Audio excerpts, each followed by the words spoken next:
En ejercicio de sus atribuciones constitucionales, legales y reglamentarias, el Consejo Nacional Electoral realizó la convocatoria a los prefectos, alcaldes y presidentes de las juntas parroquiales rurales a conformar los colegios electorales, con el propósito de que elijan a los representantes principales y suplentes de los gobiernos autónomos descentralizados que integrarán el Consejo Nacional de Planificación. Sobre este tema conversaremos con Sandra Argotti, secretaria técnica de Planifica Ecuador. Señora secretaria, ¿cómo está? Bienvenida a este espacio.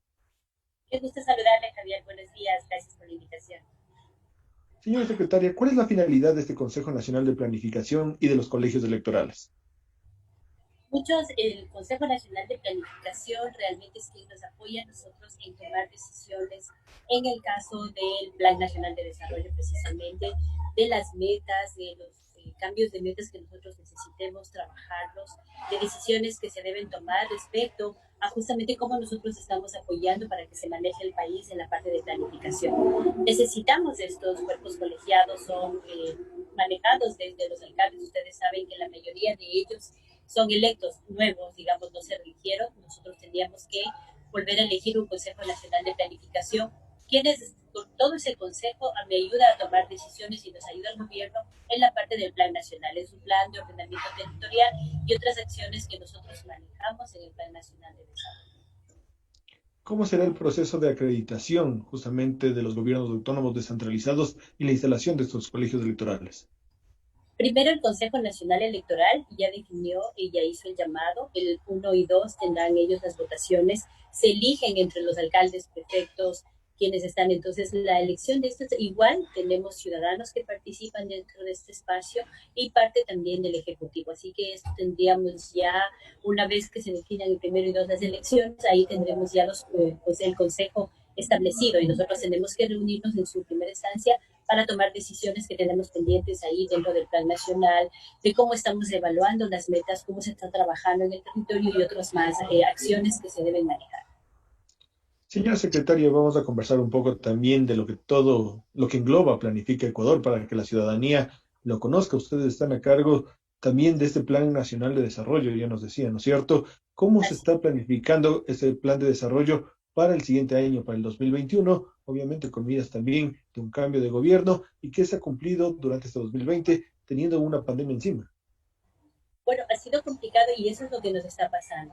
Cuando nosotros iniciamos y cualquier gobierno inicia, siempre trae su plan nacional, su plan ya de cómo va a accionar su gobierno, y así lo hacen incluso los alcaldes que hacen su plan de desarrollo y ordenamiento territorial. Es decir, presentan su plan nacional y nosotros como Planifica lo que hacemos es articular, permitir que esto se vaya cumpliendo, aprobar los proyectos que se han manejado en esto, revisar con los alcaldes su proyecto de desarrollo y ordenamiento territorial. Manejamos todo lo que es el Ejecutivo, manejamos todo lo que son los gobiernos autónomos descentralizados y apoyamos a la parte pública, privada. Somos quienes aprobamos absolutamente todos los proyectos en el país. Luego, cuando viene esta pandemia y cuando suceden muchas cosas en el intermedio, puede pasar porque nuestras vidas son cíclicas, digamos, y no siempre estamos paralizados en un solo espacio. Cuando viene la pandemia, nosotros tuvimos que hacer un cambio de metas. Es decir, muchos de los proyectos que estaban analizados con una meta, tuvimos que definir los cambios. Entonces, esto es importantísimo manejarlo con el Consejo Nacional de Planificación, que nos apoya a decir, ok, estos cambios se van a dar precisamente por la pandemia. Ya tenemos que tener un proyecto con mayor distanciamiento, otros que se priorizaron aún más, se dieron los cambios que teníamos que hacerlo precisamente por la pandemia que estamos pasando, por la economía tan baja que tenemos en este momento. Es muy duro para el Estado volver a salir desde la parte financiera. Entonces, todos estos cambios de metas se van dando en ese plan nacional. Nosotros estamos encargados primero de la evaluación del plan, del cambio de metas que se pueden dar y de presentar al nuevo gobierno cómo ha quedado el país con el Plan Nacional de Desarrollo y cómo ayudarles a construir su nueva planificación también. Hablando sobre estas metas que nos dice, algunas han tenido que pararse y otras más bien han tenido que acelerarse. ¿Cuáles han sido las metas durante el 2020 que han tenido que frenar y cuáles han tenido que acelerar su proceso justamente en el marco de esta pandemia que nos ha tocado vivir como país? Por ejemplo, Javier, ¿qué es lo que hemos cambiado? Ustedes saben, las metas del Ministerio de Salud. El tema de salud cambió absolutamente. Tuvimos que darle prioridad a compra de temas de bioseguridad, a que la ciudadanía maneje de otra manera, que los proyectos de salud se vayan enfrentando de otro espacio. Educación cambió sus metas porque nunca pensó en que teníamos que encerrar a los niños y no llevarlos a las escuelas. Eso es un cambio en el plan. Y esto se va generando, por ejemplo, con el Ministerio de Telecomunicaciones, donde se van a entregar nuevas tablets, con educación, cómo lo vamos a manejar desde casa, cómo lo vamos a manejar tal vez llevando a los niños, sobre todo en la parte rural, a las escuelas bidocentes con los horarios definidos. No podemos entregar tablets a cada uno de ellos. El tema ya de la parte de los servicios básicos que nos ha tocado definir con los alcaldes, por ejemplo, primero es el servicio básico, luego yo ya veo si llevo construcción de canchas, ya no puedo hacerla porque no puedo asignar a tanta gente, tengo que empezar a priorizar otros proyectos. Entonces, todo ese cambio ha sido muy fuerte y todo es lo que la meta nos va generando. O sea, ya no tengo que generar, por ejemplo, un estadio, una cancha o un espacio al alcalde. En el caso del gobierno, tengo que dedicarme más a la salud, tengo que dedicarme a la producción, a reactivar la economía. ¿Cómo lo voy a hacer? Entonces, no es que dejo de lado los proyectos, lo que voy a hacer es metas dentro de los mismos proyectos que se están ejecutando hacia donde me voy orientando nuevamente. Por eso es importante el Consejo Nacional de Planificación que se reúna para revisar estas metas y nosotros vamos haciendo el cambio. Y luego yo tengo que hacer la evaluación de cómo hemos impactado con cada uno de los proyectos que se van manejando en el país. Ustedes tienen un trato casi a diario, obviamente, con los gobiernos autónomos descentralizados, tanto prefecturas, cantonales y juntas parroquiales. Si nos pudiera explicar en cifras, si se puede hablar así, de cuáles son las principales necesidades que tiene ahorita el país, cuáles son los principales pedidos de las juntas parroquiales, por ejemplo, de los gobiernos cantonales para el gobierno, para el ejecutivo, cuáles son las principales necesidades y cómo se proyectan para el año 2021 hablando de los próximos 5 meses con este cambio de gobierno que ya se viene. Bueno, ha sido muy complicado. Nosotros hemos estado, y recuerden, los alcaldes, por ejemplo, y quienes los GAT, juntas parroquiales y otros, tenían que presentar su plan de desarrollo y ordenamiento territorial en el primer año de su elección. Dentro de ese primer año, ellos en mayo de este año tenían que habernos presentado ya un plan de desarrollo. ¿Cómo lo van a hacer en su territorio? El momento en que entramos en pandemia y todos fuimos, digamos, y nos encerramos en casa los primeros 3 meses, lo que no pudieron es presentar, porque esto se hace en el territorio. Lo que nosotros decimos con Planifica y con la Asamblea es cambiar esa parte de la ley, porque en la ley estaba estructurado que tienen que presentar. Cuando cambiamos de estructura, lo que hicimos es ampliar el plazo y poner una herramienta dentro de su proceso, digamos, pusimos una herramienta que se tenía que definir para que ellos manejen proyectos post-pandemia. Eso primero.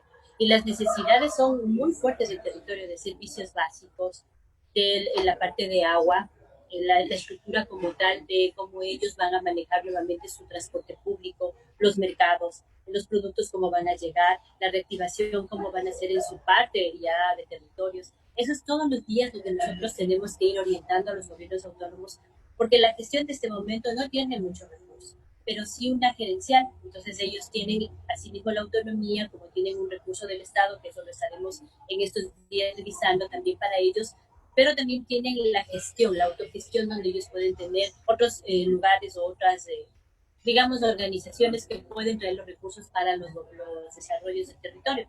Hemos traído mucho ya del dinero, hablando de deuda, sí, en la parte pública, hemos traído esos recursos, pero para proyectos, no es para pagar deuda también, no es para pagar sueldos, es para que esto se genere en proyectos. Pero recuerden que los organismos internacionales no es que mandan el dinero completo, no es que le dicen, mire, le voy a dar los 500 millones y le dan de la noche a la mañana. También ellos tienen un cronograma de desembolso.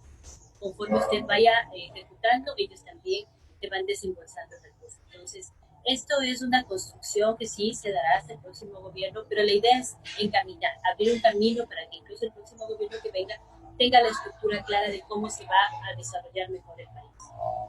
Desde Planifica Ecuador, ¿cómo se ve esta distribución, por ejemplo, lo de los organismos multilaterales del dinero? Porque ustedes están a cargo de los planes y conocen toda la planificación del año. Entonces, ¿cómo se hace la distribución y la categorización de las obras que se vienen para la ciudadanía y cuáles son las más relevantes y las que podrían esperar después?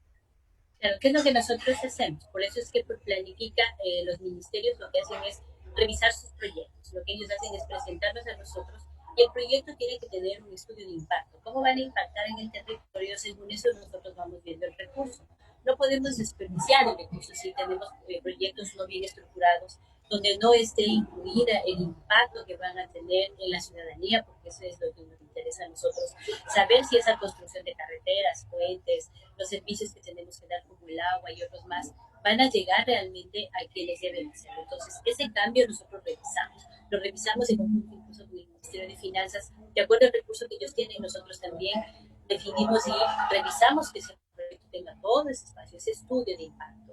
En la parte económica debe ser importante cómo va a ser luego ya el regreso, el retorno de ese recurso donde hemos impactado en la ciudadanía. Entonces el estudio es muy fuerte, es muy técnico del proyecto, es saber cómo esto se va a orientar y de acuerdo a eso vamos a aprobar. Y otros que se van cerrando, hay proyectos que se vienen manejando ya mucho tiempo atrás, hay que ir cerrando y otros hay que irlos actualizando. Es decir, si yo tengo, por ejemplo, un proyecto de educación al que debo actualizarle, tengo que darle una fortaleza. Y eso es lo que nosotros siempre estamos revisando con los mismos ministerios y Planifica también. Dentro de Planifica Ecuador también ustedes revisan lo que son las políticas públicas de corto, mediano y largo plazo.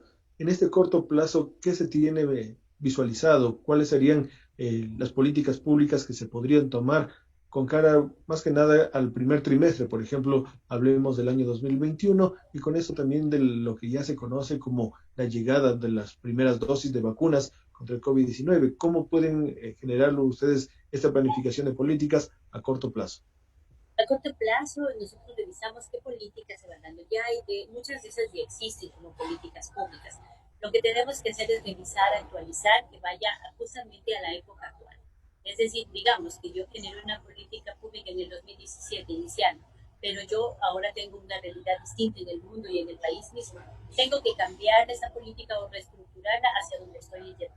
Si yo tengo que armar una política pública de salud, que antes no era la vacuna del COVID, no había esta crisis que teníamos, era una salud normal que teníamos que atender en los territorios de crisis. Ahora es tan fuerte que nosotros tenemos que establecer una política pública de salud hacia el cuidado, es decir, ahora ya tengo que utilizar mascarilla, tengo que tener más cuidado en las escuelas, tengo que ver cómo hago los trabajos, cómo distribuyo a la ciudadanía, cómo manejo, como les decía, el transporte, cómo voy teniendo bioseguridad y también incursionando en cada uno de los ciudadanos en cómo me cuidas. Yo me cuido, tú te cuidas. Entonces, ese espacio de política pública se tiene que ir instaurando y a eso es a lo que nosotros orientamos.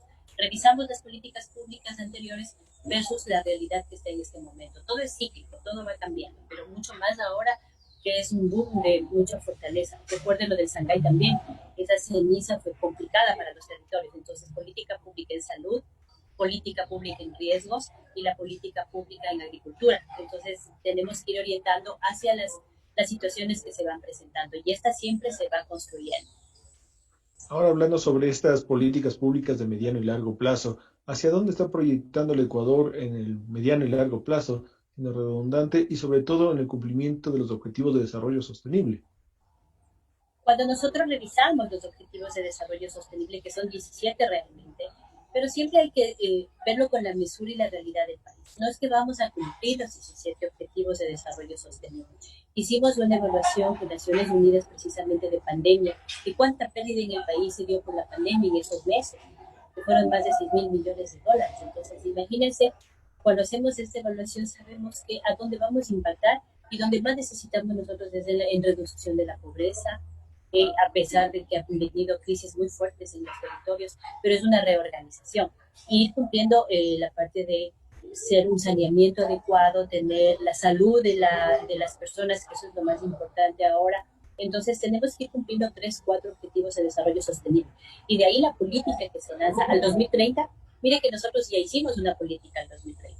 Pero cuando viene eso de la pandemia, tenemos que reestructurarla. Y al 2030 capaz que tenemos otras realidades, tenemos mucha más gente que ha fallecido, que no, eso no se ha manejado en las estadísticas, digamos, que teníamos anterior a esa pandemia, ahora sí tienes otro nivel, entonces tenemos que ir estructurando todo lo que se va encajando en ese proyecto, entonces es difícil cumplir todos los objetivos de desarrollo sostenible y con la realidad del país hay que manejarlos a los más fuertes, a los que nosotros podemos cumplir con los proyectos, por eso nosotros revisamos que cada proyecto, cada plan de ordenamiento territorial del GAR sí cumpla primero el Plan Nacional de Desarrollo y luego los Objetivos de Desarrollo Sostenible a los que le dé fuerza ese territorio. con sus características propias, con su ciudadanía, con su espacio de los asentamientos humanos. Son muchas aristas que es la que manejamos en política.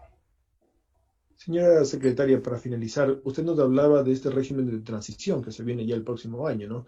Hablemos que ya conoceremos a partir del mes de abril quién será el ganador de la presidencia de la República y cómo se viene organizando, cómo ya se está organizando toda la documentación del Ecuador para tener una transición ordenada con el próximo gobierno. Así es, eso tiene que darse, eso nos corresponde y Planifica Ecuador es quien hace, como le decía, la evaluación del plan nacional del actual nuestro presidente Lenín Moreno. Luego nosotros tenemos que entregar al nuevo gobierno cómo terminó ese plan nacional y darle las guías para que en adelante, y lo que es importante, siempre les he dicho yo, tenemos que valorar lo que otro gobierno hace. El diagnóstico es interesante, pero el país debe empezar a seguir trabajando con lo interesante, no cortar cosas, porque ahora mucho menos hay que cortarlas, imagínense lo fuerte que es.